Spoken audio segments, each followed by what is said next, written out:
全球最大资产管理集团之一的贝莱德，在今年迎来了其成立的第30年。这家在金融圈内举足轻重，对外却表现低调的公司，目前管理资产总规模达到惊人的6.3万亿美元，拥有员工1.4万人，业务遍及100多个国家，在全球71个城市设有分支机构。贝莱德的创始人，有着华尔街教父之称的劳伦斯·芬克，时隔3年后再次接受了财新时间的专访。出身美国普通中产家庭的他，有着颇为励志的经历，曾就读于加州大学洛杉矶分校，毕业后即加入第一波士顿投资银行，28岁成为该行历史上最年轻的合伙人。1986年，因为一桩高风险交易造成巨额亏损，一度陷入事业低谷。随后意识到风险管理重要性的芬克，在1988年创办了一家专注于风险管理的投资管理公司，即日后的贝莱德集团。You said you grow up where you were born and don't have that much desire. Selling shoes, earning a month's pizza is quite good. How do you turn from that kind of person to a very ambitious young person? I think it was always very ambitious, but I started with a lower perspective in life. I mean, I grew up in the same house. My parents were forced education. They thought education was always a priority in where I grew up. My parents also forced behavior that you have to work hard. So if I was able to work at the shoe store or working at another place, I was always working towards advancing my life. And through that, through education, through going and getting my undergraduate degree and then my master's degree, my environment opened up. And so the ambitious young man selling shoes is no different than the man today. But with opportunity creates better and bigger opportunities. And the key is making sure that you're building from one opportunity to another. Mm-hmm. Yeah, then on to 1986, which perhaps is a life-shaping event for you. It gave you the recognition that risk management is important, also that need to be humble, and then it gave you huge drive to prove yourself. Can you tell a little bit about your learning with that? Well, I think I was always somewhat who was grounded. I don't think I was not, as you said, humble. I think that's a very important component of who I am. I've never been a person who was full of himself. Mm-hmm. I've always had doubt. I still have doubt today. The doubt is what motivates me. Mm-hmm. 1986 was a life-changing year. After years of incredible success at a very early age, I had a career-ending loss. And I was responsible for a trading department that had some very large losses in the second quarter of 1986. We did not have the risk management tools to understand the risks. The year before, when we had record profits, we probably should have been fired then because we did not understand how much risk we were taking to make those large profits. And so I never forgave myself that we had great success and then failure, but we never understood the risks we were taking in the good times or the bad times. It becomes very clear in the bad times. That's right. And it was through that process and then trying to analyze where am I going to take my career next, and thinking about where should I move next. It was very clear to me that I wanted to change careers, not to run away from my loss. So I stayed at the firm for another year and a half. But it took a year and a half for me to try to think about what would be my next steps. And it was all based on my failure, or the failure of my department, and the whole foundation when we began BlackRock in 1988, in March, so 30 years ago, was to create an organization that had risk management tools to help us navigate risk for our clients. And I think looking now backwards 30 years since that moment, we've been very true to that strong principle that risk management is important every moment and every day. You said you have this 1.5 year in doubt, losing self-confidence, kind of. And I had a lot of doubt. Yeah. When to kind of slow yourself down, look yourself in the mirror, and when to actually restart? It's a very practical Well, I look at thing. myself in the mirror every day, and most days I don't like what I see. But and that's my self-doubt. And that self-doubt is what motivates me. And hopefully that self-doubt keeps me grounded. But it was that process of reflection, and I had many job offers during that 1.5 years to go stay in Wall Street, stay on the sell side. And I truly did not want to repeat my career. So you had to go through that process. Okay, did I want to leave then First Boston, which is now Credit Suisse? Did I want to go to another competing firm and do the same thing? I had many job offers to do that. And I concluded I did not want to do the same thing over. So that's the first step. The second step is, now what do we do next? And then through conversations with many people over a 1.5 period of time, we decided to go to the buy side and go into the investment management side. And once I felt comfortable with that decision, from that moment when I said this might work, it took maybe 14 days out of the 1.5 years, and I decided to jump. Mm-hmm. And I never looked back since. Mm-hmm. Right. From 1988 to, say, before 2007 or 8, that's perhaps one of the less talked about stage of your career. Is there any kind of shift or major learning during that time, or you just abide your time and let it grow kind of organically? If you look at the growth of BlackRock, it's like sedimentary rock. Every year was a little bit stronger. We were the fastest growing asset manager, even when nobody had heard of us. But we did it quietly, we did it with strength. And then in 1999, we went public, and that was a major event.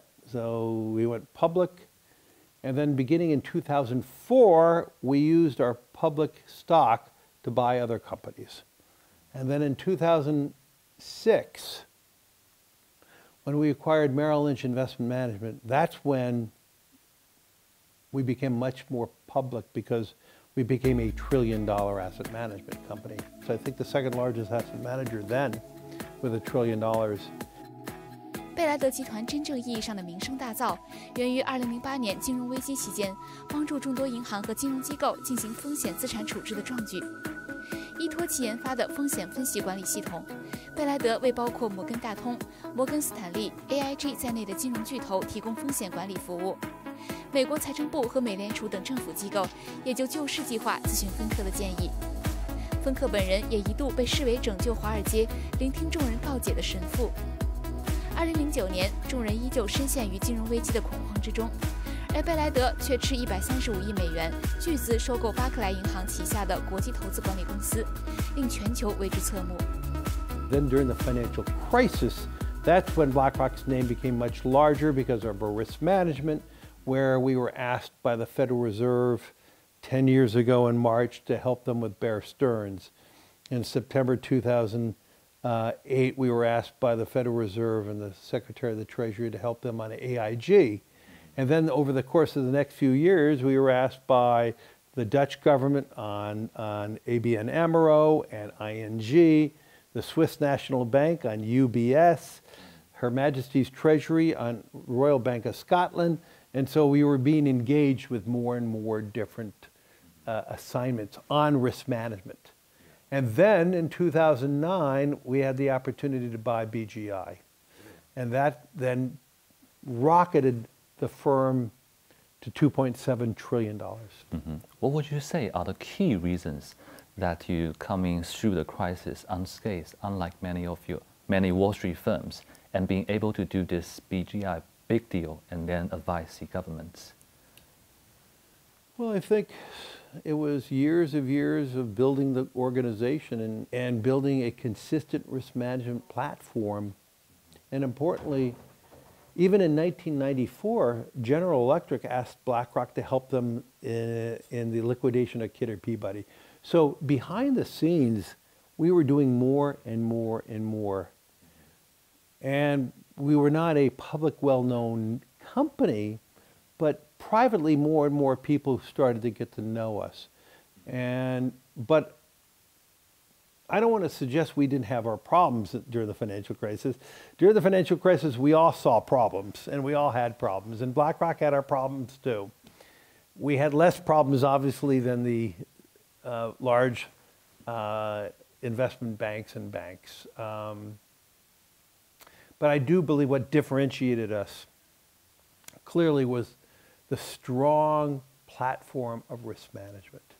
And having that strong platform of risk management that grew year by year by year, and then by 2007, 2008, we were very much prepared to have the leading risk management platform without conflicts too, because we didn't have the conflicts of banks, to help governments in trying to quickly understand the risks with these institutions and these big giant balance sheets.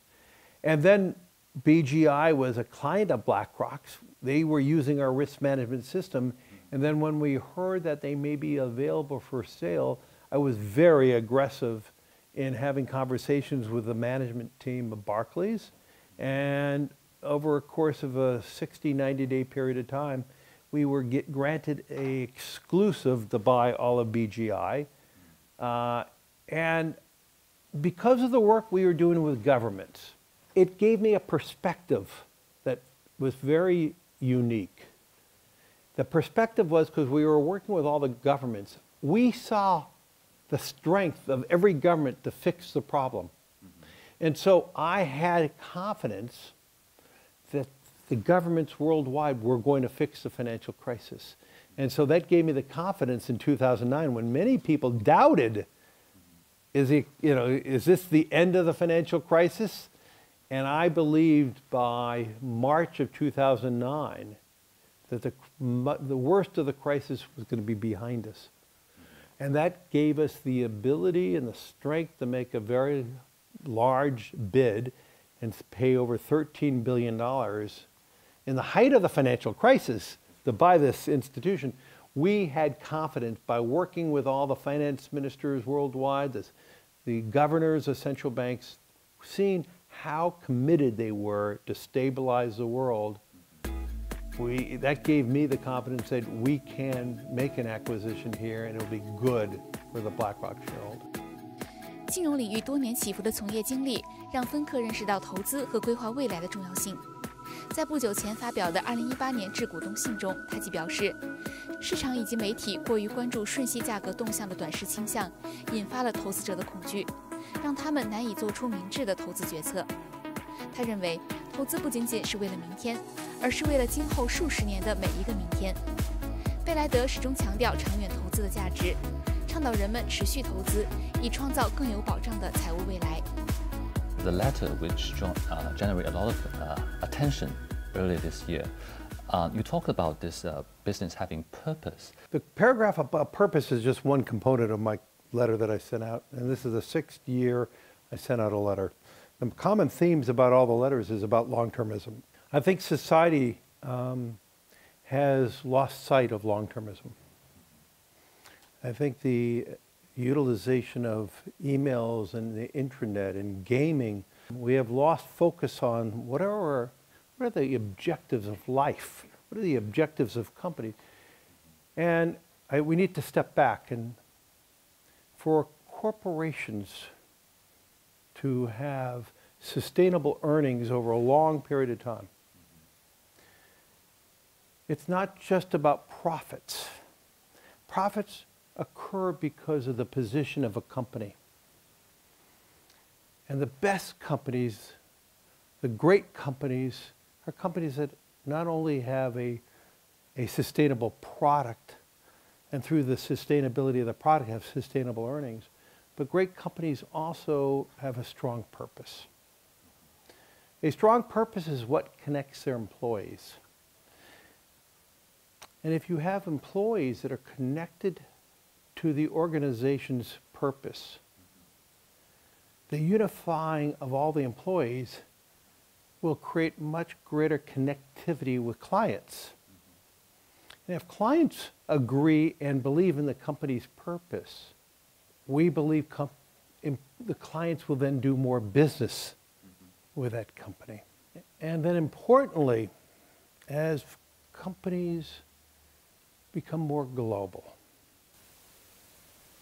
that means you need to have a purpose in every place you operate.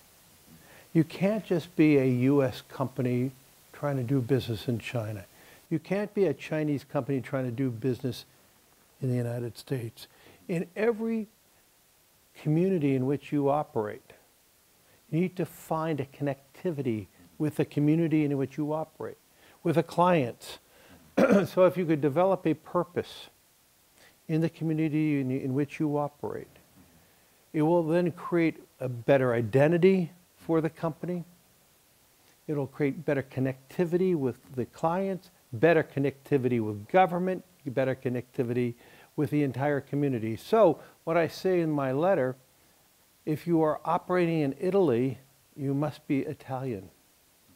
If you operate in China to have strong, sustainable earnings, you must be Chinese. To be strong in the United States, you must be American. And so this is what the letter is talking about. I think part of the challenge lies here. 2016, when doing a commencement speech for UCLA, you said all too often people are just doing the job.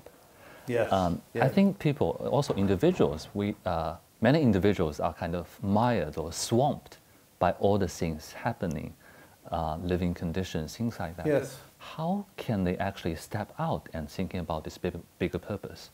Yes, we all are trapped with the rigors of the day-to-day job.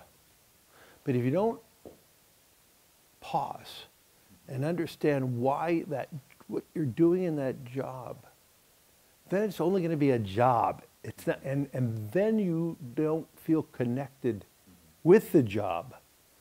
It's very important for everyone to think about what is their role within a company and what are they contributing to the company. We spend a great deal of time at BlackRock trying to making sure people understand BlackRock's purpose. And we believe when our employees understand in all the different mundane jobs to the most luxurious job, they understand what their job is all about. The other thing I try to tell everybody, I said this at the UCLA commencement, if you stop being a student, you will fall behind. If you are not learning and staying abreast with the changes in the world, if you're not understanding the context of what your job is all about and why you're doing this job today, and what does it mean for tomorrow, you're going to lose that connectivity. So for the most successful careers that I know of, the men and women who are very successful are ones who are students every day. And I believe I live that life, that every day I'm trying to challenge myself. What is happening in the world? What is going on in the financial markets? What's going on in society? And try to adapt, because if you're not moving with society, changing with society, you're going to be left behind. There is this interesting question of risk management. Yes. Financial services are supposed to be industry that manage risks, but in recent years, both in US and China, it seems to be the industry that grab a certain proportion of the profits while accruing a lot of the risks. What is the key for financial services to establish this risk management mentality?